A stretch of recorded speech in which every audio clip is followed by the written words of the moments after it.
Oke, shalom saudara sekalian. Kali ini kita kembali lagi kepada acara talk show dengan tema Second Chance atau kesempatan yang kedua. Saat ini kita bersama-sama dengan Bro Yungki. Halo. Minggu lalu. Halo. Ya, direktur dari Seedcorp. Ya, dia menyempatkan hari libur ke tempat ini. Thank you, Bro. Oke, nah kemudian satu lagi ini ada saudara kita, sahabat kita, Bro Ronald dengan istrinya Risma. Halo. Shalom. Halo semuanya.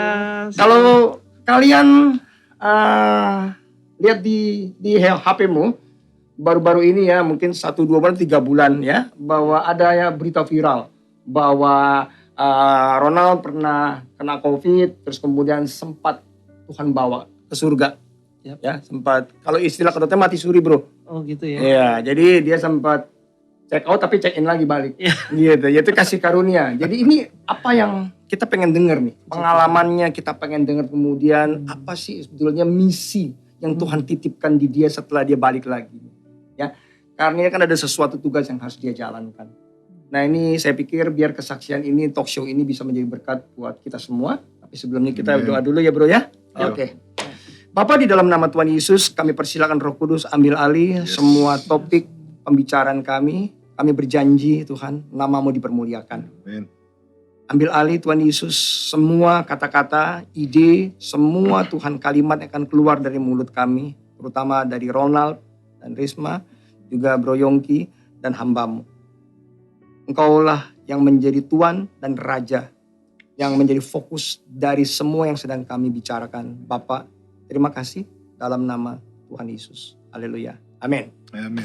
Oke, saudara sekalian, sebelumnya kita tidak kebetulan bahwa hari ini kita sedang merayakan hari kebangkitan Tuhan Yesus. Ya. Dan kalau kita lihat di dalam Yohanes yang ke-19 ayat 30, kita mundur sedikit peristiwa Yesus di atas kayu salib, ketika kalimat terakhir dia berkata, "It is finished," atau sudah selesai. Itu sesuatu kata yang simple tetapi memiliki makna yang dalam, deep. Kenapa dia katakan sudah selesai? Karena dia sedang melakukan sebuah tugas di muka bumi ini, dan tugas itu dijalankan dengan perfect, sempurna. Yesus, He is the man of purpose. Dia manusia dan juga Tuhan yang memiliki tujuan yang jelas. Ya. Nah, saudara sekalian, penting bagi kita untuk memaknai hari kebangkitan kali ini berbeda dengan tahun-tahun lalu tentunya ya. Karena kita di era yang new normal nih, Bro ya. Dan kita lihat tahun lalu banyak orang-orang yang kita kasihi loh, yang meninggal karena COVID. Tetapi hanya sedikit yang kembali lagi. Salah satunya ini loh. Nah, ini baru ketemu satu sih ini yang sempat check out, check in. Nah, kita kan dengar saudara sekalian. Nah, buat saya pribadi, saya juga pernah ngalami, Bro. Nanti kita ngobrol sedikit nih, Bro ya. Jadi tahun lalu, kalau gue kloter pertama bulan Maret dulu. Jadi waktu belum rame, jadi gue udah kena duluan. Nah nanti ya kita akan kesaksian sedikit. Nah, kita adalah orang-orang yang memiliki kesempatan kedua untuk mengisi kemerdekaan yang Yesus berikan kepada saudara dan saya. Penting sekali untuk memaknai mengisi kemerdekaan ini. Yesus telah mati, tugasnya sudah selesai. What next? Dan hidup itu cuma satu kali. Nah, saya berdoa supaya pada kesempatan ini saudara yang mendengar kesaksian ini bisa merenungi loh. Apa yang saudara mau lakukan ketika saudara seandainya besok dipanggil Tuhan? Second chance. Oke, langsung saja. Silakan, mungkin gue dulu nanya ya, Yong ya. Ya, silakan. Oke. Silakan. Bro Ronald, silakan perkenalkan diri dulu. Lu tuh gimana, siapa? Kemudian nih sebelah lu nih siapa nih gitu. Oh iya. Terus Gitu ya. Ya, oke. Silakan. Oke, dulu. salam kenal semuanya. Saya Ronald. Saya orang Batak sebenarnya, Ronald Sitanggang, tapi besarnya di Bali. Dan saya bekerja sebagai tour guide di Bali. Dan banyak orang yang kenal saya sebagai tour guide haleluya gitu ya. Jadi suka ngomong kalau di jalan tuh haleluya gitu. Dan ya bersama saya ada istri saya gitu ya. Wanita yang sangat berdoa buat saya. Namanya Risma Riani Purba gitu. Wow, nama yang bagus tuh. Ya. Apa arti katanya Risma tuh? Ya, saya kurang tahu sih Pak, tapi katanya sih sepadan, saya juga Belum sempat tanya waktu itu sama almarhum bapak saya. Oh. Jadi, Biasanya kan kalau di Iya. Sumatera Utara ini nama ini memiliki sebuah arti ya. iya, Tapi yang jelas pokoknya namanya bagus deh. Pokoknya artinya Iya. Risma. Gitu ya Risma. Oke. Jadi Lanjut bro.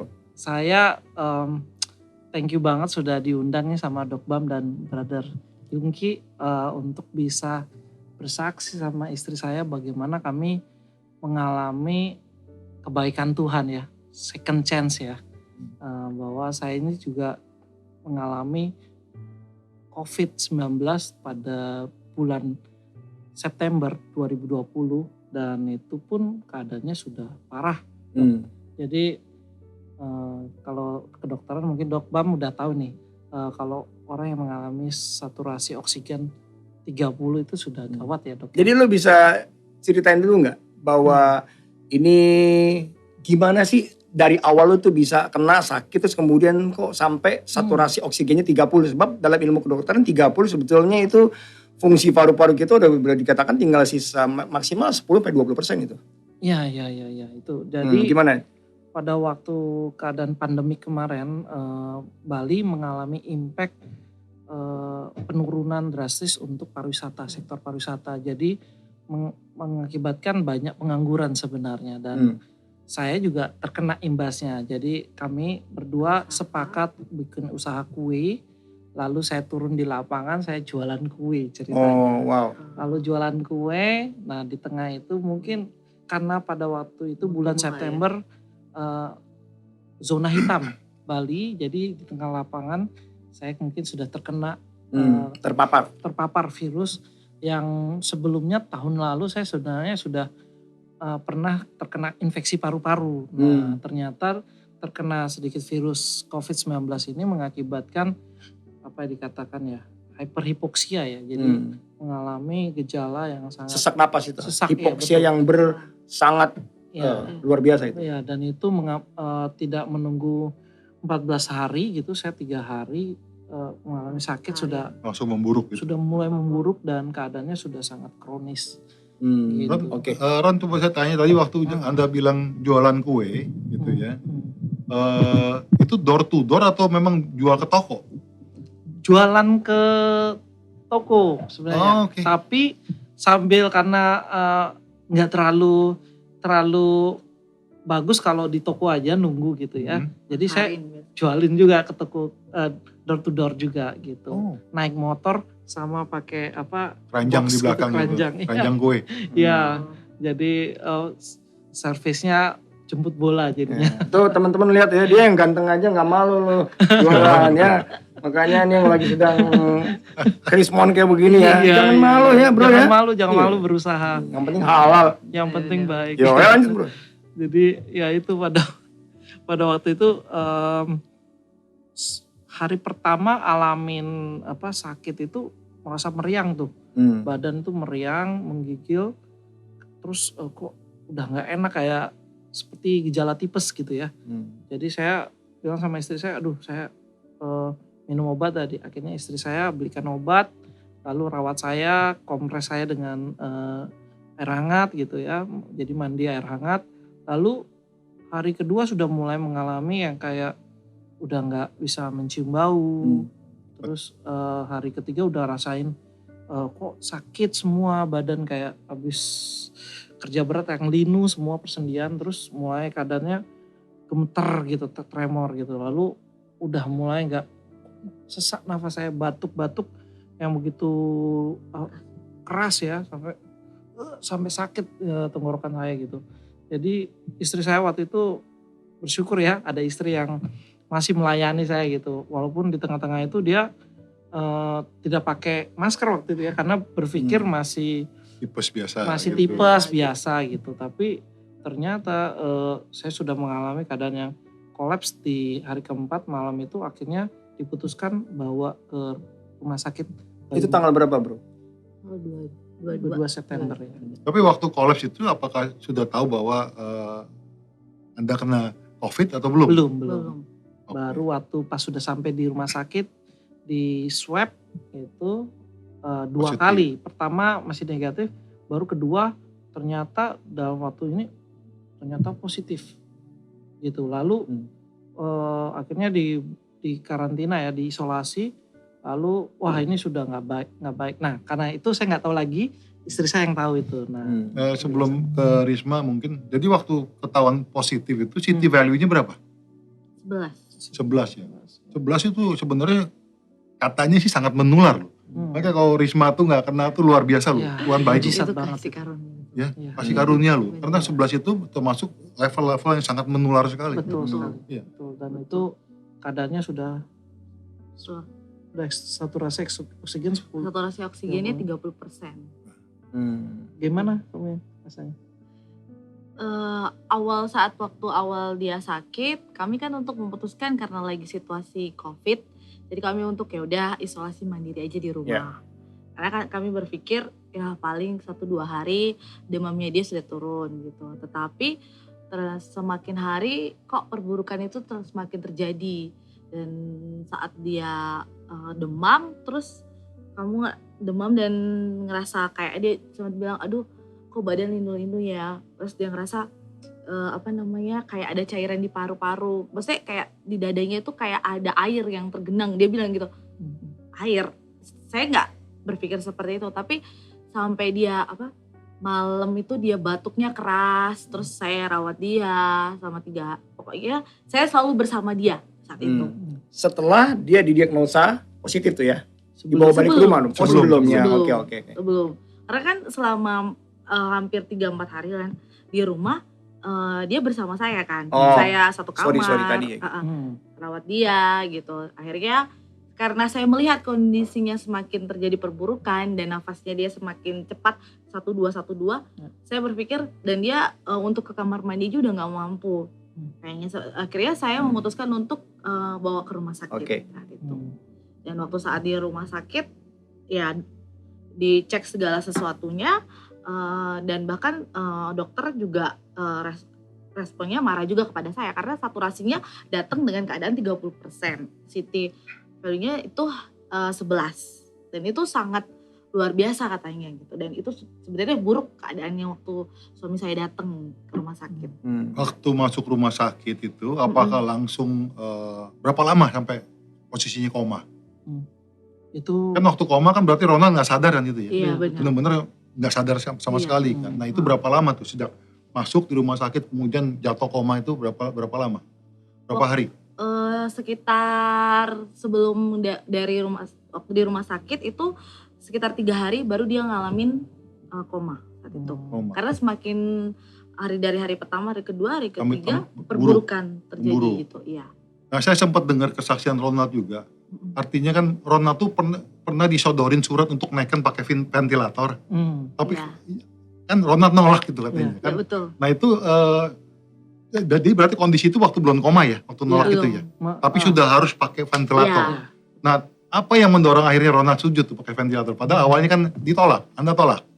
Ya waktu itu dihubungin istri saya waktu itu, terus istri saya video call itu di dalam, terus dikasih tunjuk, terus istri saya bilang, semangat sayang, aku aja semangat gitu. Terus kamu harus bisa, jangan ini. Lalu saya lihat istri saya kayaknya pengen saya tetap hidup gitu kan. Saya akhirnya ya udah terserah. Padahal saya udah mau menyerah. Dia tuh menyerah. Saya udah mau menyerah gitu. Sempat udah menyerah, Tuhan panggil aja deh, saya udah gak kuat gitu. Makanya dia gak mau pakai ventilator Ya, gitu ya ceritanya, bener ya? Karena sudah narik nafas gini kayak seperti ditusuk pisau gitu. Jadi rasanya aduh gak mau hidup lagi, tapi udah Tuhan saya serahkan hidup saya gitu. Lalu tapi ada istri saya yang bilang jangan menyerah, aku gak menyerah buat kamu gitu. Lalu saya kayak nangis gitu. Ya udah. Saya terus tanda tangan walaupun keadaan sudah susah bernafas ya waktu itu. Gitu. Jadi waktu jatuh koma itu kan 14 hari ya totalnya ya? Betul, jadinya 14 hari ya. 14 hari total. Lanjut ceritanya waktu koma gimana? Ini yang penting nih, ini penting nih. Ketemu dengan bos kita nih. Oke Nat, silakan. Jadi pada waktu saya sudah mulai koma, sudah nggak sadarkan diri, tiba-tiba saya nggak tahu itu tepatnya itu siang, pagi atau malam, karena ruangan udah tertutup dan nyala lampu saja. Tapi waktu pas mata saya terbuka begitu, saya kok melihat lampu di atas di plafon yang di atas saya itu bersinarnya bulat. Tapi saya lihat lampu yang di seberang saya sana itu memanjang gitu. Kok ini lampunya terangnya beda gitu. Malah terangnya membulat gitu. Nah, kok awalnya terangnya kecil gitu, bulat seperti ini, tiba-tiba lama-lama membesar gitu. Saya lihat kok membesar gitu. Ketika semakin membesar, tiba-tiba tubuh saya itu terangkat gitu. Terangkat dari tempat tidur, lalu loh kok saya melayang gitu kan. Saya lihat begini, saya lihat tubuh saya ada di tempat tidur. Loh, tapi saya lihat lagi langit itu terangnya semakin terang luas gitu ya. Lalu saya tiba-tiba masuk ke dalam plafon itu. Lalu saya masuk gitu, tiba-tiba saya buka mata saya gini, saya sudah mulai melihat warna hijau. Lama-lama kok hijaunya jelas gitu kan. Ini rumput saya lihat gitu kan. Saya pas lihat rumput, saya lihat padang rumput dengan taman yang indah. Saya udah di taman yang indah, saya lihat ini kok banyak pohon-pohon indah sekali gitu. Kebetulan saya tour guide kan. Jadi saya tour guide di Bali, saya sudah lihat banyak taman terindah di Bali gitu. Ada Taman Ujung, Taman Sukasada namanya, Taman Ayun, Taman Blooms Garden gitu ya. Bikin saya penasaran gini bro. Kalau taman di Bali itu kan ditata sama manusia tuh. Yes. Rapi gitu. Nah waktu di atas itu tamannya tertata apa taman yang memang secara alami kebentuknya? Itu alami. Sayang lo gak bawa HP sih bro. Iya. Keluarnya mau Bisa kasih foto kita tuh. ke sini. Tapi ya, maksudnya tuh bener-bener rapi gitu semuanya. Semua tertata rapi. Tertata rapi. Dan saya lihat pohon-pohon yang unik gitu yang saya nggak lihat gitu ya. Saya taunya pohon penciuman kelapa. lo masih bisa itu tuh. Pada waktu itu saya ngerasain segar gitu. Di tempat itu segar. Semua panca indera. Tubuh saya itu kayak segar dan sehat gitu. Oke. Terus saya sudah melihat, saya sudah berjubah putih. Saya sudah lihat tangan saya kayak berkilau-kilauan gitu. Terus saya lihat, ini taman. Saya nggak terlalu fokus sama apa yang saya pakai. Tapi saya lihat taman itu yang begitu indah. Dan saya lihat ada aliran air di atas taman itu. Warnanya ada yang kebiruan, ada yang keunguan gitu. Wah, ini taman apa begitu. Terus saya lihat ada danau. Terus di sebelah kanan saya berdiri itu ada pohon. Tingginya nggak terlalu tinggi banget, tapi ada buah yang kayak setengah kendi gitu. Saya lihat ini buah apa ini ya. Terus gak lama kemudian saya lagi terpesona dengan taman itu. Saya dengar suara, Ronald, anakku gitu.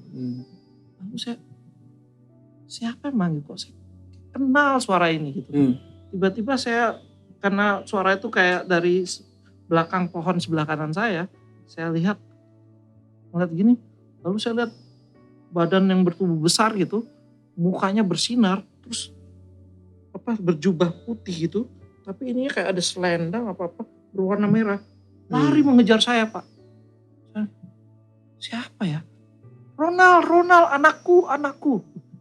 Saya kok nggak takut, mukanya terang, bersinar gitu. Tapi saya nggak takut gitu, saya malah kayak kenal itu pribadi. Semakin dia berlari mendekati saya, tempat saya berdiri itu berbeda suasananya. Tadi kan saya rasanya segar gitu ya. Tapi ketika pribadi ini datang mendekat, rasa tenang, kayak ada damai. Perasaan saya tiba-tiba merasa kayak ada kedamaian ketika dia hadir gitu. Lalu dia lari, dia kejar dan dia berlutut dan di dekatnya saya gini, kepala saya di sebelah kanan pundaknya. Lalu begini, saya langsung belum sempat menyapa hai gitu, sudah dipeluk gitu. Lalu saya rasain suatu energi yang masuk ke dalam tubuh saya. Langsung aja. Tiba-tiba saya shaking gini ya, body shaking. Gini kan. Tiba-tiba saya langsung nangis. Saya langsung rasakan. Saya rasakan ketenangan yang tidak pernah saya rasakan. Saya rasakan kedamaian, sukacita yang luar biasa. Lalu saya tahu yang peluk saya ini Tuhan. Saya langsung, saya terdiam, kaget, langsung, ketika saya dipeluk, lalu tiba-tiba saya dibawa saya pejam mata saya, tiba-tiba langsung saya kebawa sebuah dimensi ya.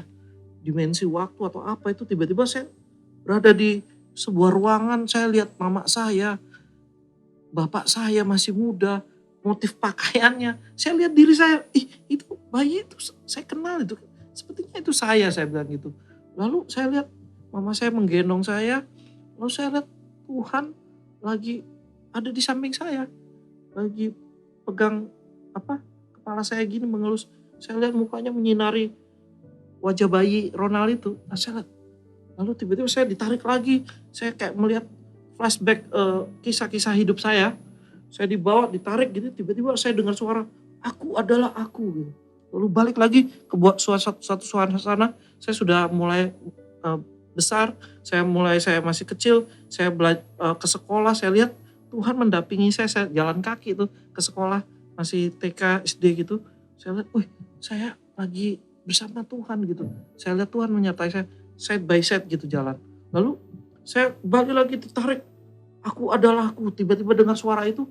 Lalu saya lagi melihat diri saya lagi belajar berdoa begini. Tuhan Yesus, terima kasih buat hari ini saya lagi belajar berdoa. Saya lihat Tuhan di situ di depan saya lagi berdoa. Dia di depan muka saya. Dia sambil begini.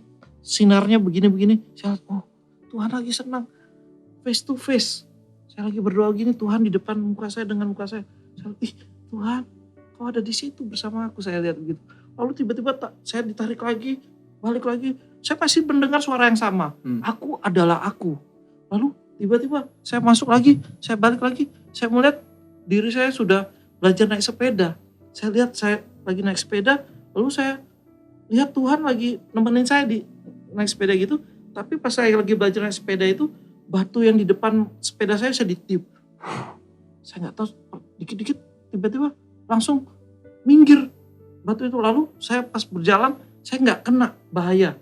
Terus saya, Tuhan terima kasih, Tuhan menyelamatkan saya. Kalau enggak mungkin batu itu membuat saya jatuh dan saya sudah gegar otak kena batu yang besar di sawah itu. Saya lihat, wah luar biasa, terima kasih Tuhan. Tiba-tiba saya ditarik lagi, saya masih mendengar suara yang sama, aku adalah aku. Tiba-tiba balik lagi, lalu saya melihat kenakalan remaja saya. Saya melihat Tuhan di situ di samping saya. Saya melihat Tuhan, saya sempat masuk jatuh perzinahan waktu itu. Terus saya lihat diri saya masuk ke tempat rumah prostitusi itu. Saya lagi transaksi dengan wanita nakal itu. Lalu saya lihat Tuhan. Ada di situ di ruangan itu. Saya lihat saya melakukan kejahatan itu. Saya bilang, jangan Tuhan di pojok itu bilang, anakku jangan anakku. Anakku jangan anakku. Tuhan ampuni saya gak mau melakukan itu. Saya gak mau melakukan itu. Ampun saya Tuhan, saya bilang gitu. Saya malu Tuhan, Ronald jangan, saya bilang gitu. Tapi Ronald itu gak mendengar saya. Gak ada yang tahu, saya seperti gak ada di situ. Tapi saya panggil, Ronald jangan, Ronald. Aduh Tuhan ampuni saya malu. Saya lihat Tuhan nangis di situ. Ya Tuhan, tiba-tiba saya dibalik lagi, saya kembali, saya lihat pernikahan saya sama istri saya. Saya lihat Tuhan menaruh tangannya di atas kepala saya dan istri saya memberkati saya. Lalu saya lihat Tuhan tertawa dia gini ya, tertawa dia pas ketika pendeta itu bilang amin. Dia paling tertawa, dia paling happy di ruangan itu. Saya, wah Tuhan kok baik, kok hadir di tengah-tengah itu. Saya balik lagi, dengar lagi, aku adalah aku, balik lagi. Saya melihat pertengkaran saya sama istri saya. Saya melihat diri saya dipertengkar. Saya, jangan, Tuhan di situ masih sedih dia, jangan anakku.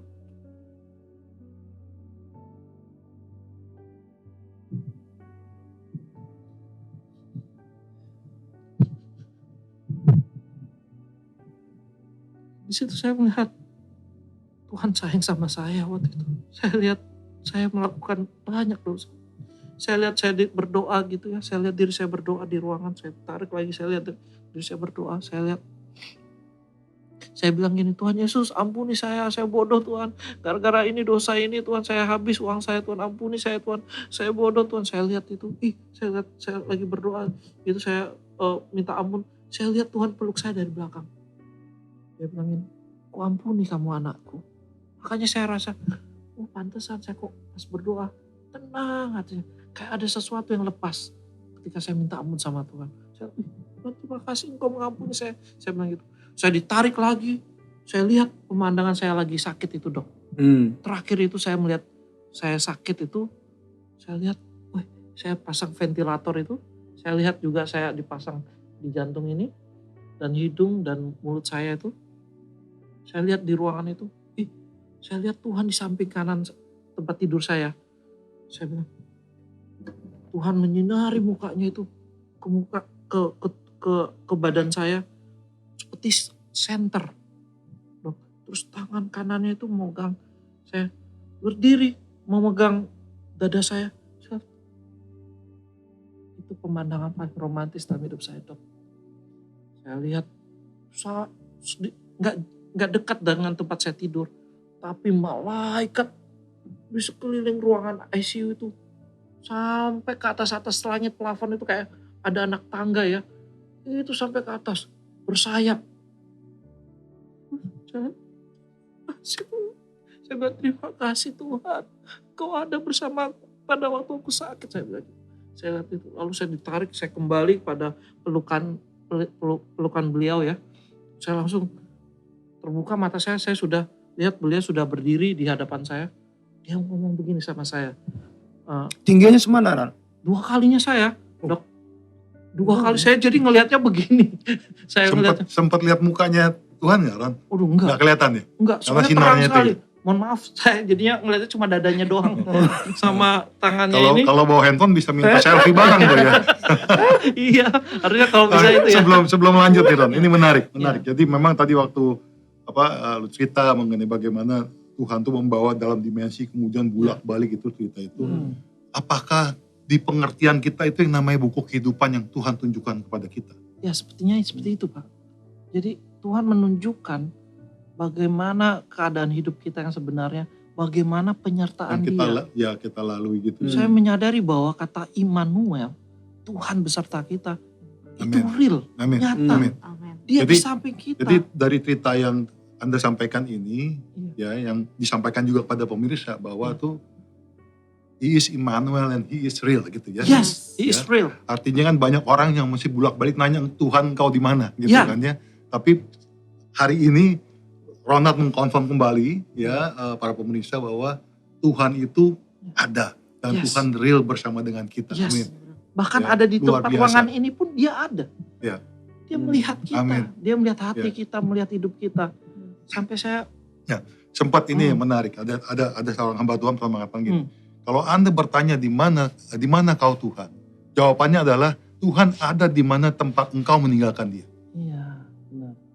Luar biasa ya. Iya, benar. Itu artinya memang Tuhan selalu ada, tapi kita yang kadang-kadang sebagai manusia itu yang meninggalkan Dia. Yes. Tapi ini pesan yang sangat-sangat luar biasa sekali, yang mengatakan pada kita semua, God is real, He is Immanuel, Amin. Dan Dia selalu berserta dengan setiap anak-anaknya. Yes. Amin. Amin. Lanjut bro. Jadi iya benar, itu thank you banget, menarik karena pada waktu saya melihat hubungan saya dengan Tuhan, penyertaan Tuhan, sempat saya bertanya sama Bapak kok bisa menyertai saya gitu kan. Di tengah-tengah itu saya bisa melihat mama saya sedang berdoa. Saya melihat mama saya sedang sakitnya, habis mohon maaf ada pertengkaran besar dengan ayah saya. Lalu dia berdoa, dia bilang, Tuhan Yesus sertai anak saya, Ronald dan Rismond. Ampuni suami saya, apa yang dia perbuat, dia tidak tahu Tuhan. Ampuni dia. Di situ saya lihat Tuhan di sampingnya. Mengelus kepalanya, lalu bilang, dia berkata begini sama mama saya. Aku janji sama kamu, anakmu akan kusertai. Di situ saya. Luar biasa.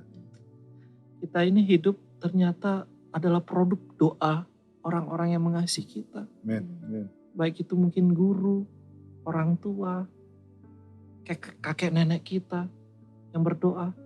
Dia berjanji, dia mendengar, dia menjawab, dia menyertai kita.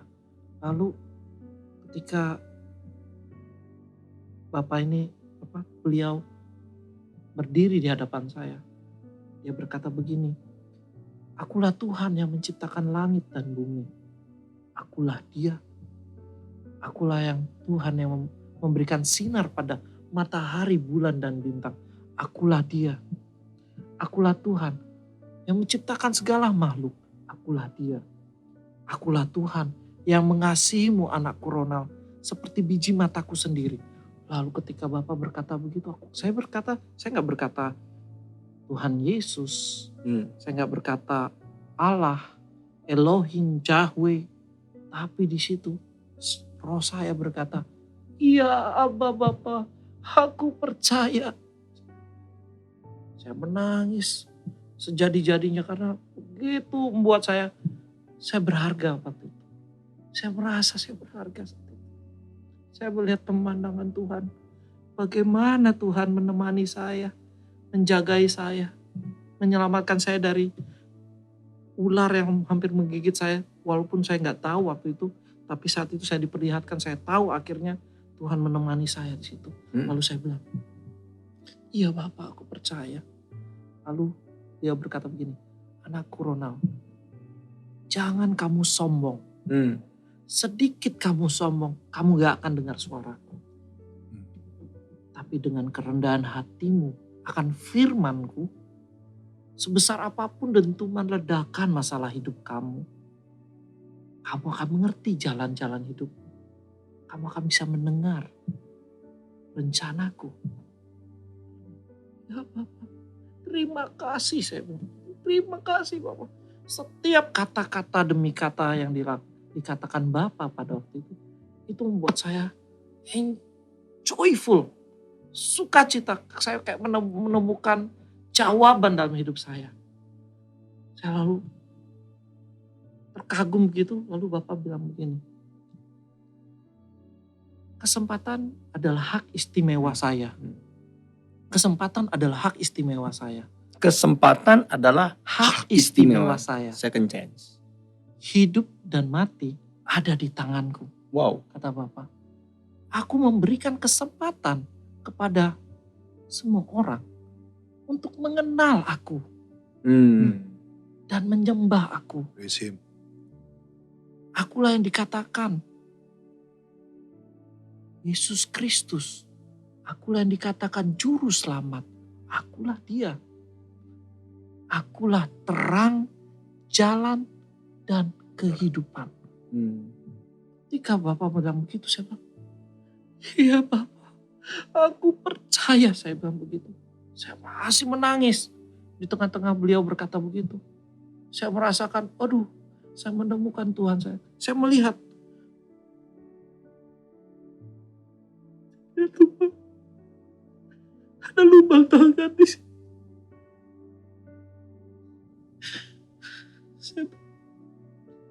Ya Tuhan dalam hidup saya bersyukur bertemu dengan beliau. Lalu Bapak bilang begini, aku juga memberikan kesempatan kepada anak-anakku, yaitu doa. Karena doa, aku bisa mendengar dan menjawab. Jadi ternyata antara hidup kita dan dosa yang bisa menghancurkan itu adalah doa. Kita bertemu dengan Bapa, tidak lagi dengan ruang agama, tidak lagi dengan pikiran-pikiran manusia, tapi hadir pribadi personal dengan Dia. Katakan aja, Bapa, Engkaulah Yesus Tuhan, dan kita akan bertemu dengan Dia. Mungkin saat ini di tengah-tengah keadaan pandemi kayak begini, orang bertanya kan, mana Tuhan? Kok Pak Ronald bisa dapat gitu, Bro Ronald kok dapat gitu. Tapi saya katakan hari ini bahwa Tuhan gak jauh, Dia ada di samping kita. Amin. Asal agar kita gak egois saja. Tuhan kenapa saya? Banyak orang bilang, Tuhan kenapa saya? Rasa egois kita membuat kita hilang intimasi kita dengan Tuhan. Kita kehilangan hubungan dengan Tuhan karena kita egois. Dari egois itu melahirkan kesombongan, ketidakmengertian, ketidakpekaan kepada Tuhan. Benar. Sehingga kita nggak tahu Tuhan itu seperti apa.